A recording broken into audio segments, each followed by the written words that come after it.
Hi అందరికీ ముందుగా హోలికా దహన్ శుభాకాంక్షలు. హోలికా దహన్ అనేది హోలీ పండుగ ముందు రోజు జరుపుకునే పవిత్రమైన పండుగ. ఇది చెడుపై మంచికి విజయాన్ని సూచిస్తుంది. ఈ వీడియోలో హోలికా దహన్ వెనుక ఉన్న పురాణ కథను, దాన్ని అసలు ఎలా జరుపుకోవాలో ఈ వీడియోలో తెలుసుకుందాం.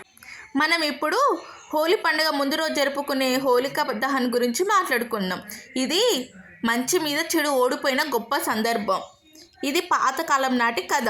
హిరణ్యకశిపుడు ప్రహ్లాదుడు గాథతో ముడిపడి ఉంటుంది. ప్రహ్లాదుడు గొప్ప విష్ణు భక్తుడు. కానీ తన నాన్న హిరణ్యకశిపుడు భగవంతుని ద్వేషించేవాడు. తన కుమారుడు భగవంతుని ఎందుకు నమ్ముతున్నాడో అర్థం కాక ఆ రాక్షస రాజు ప్రహ్లాదుని అగ్నిలో కాల్చేయాలని అనుకుంటాడు. దానికి తన అక్క హోలిక కూడా సాయం చేస్తుంది.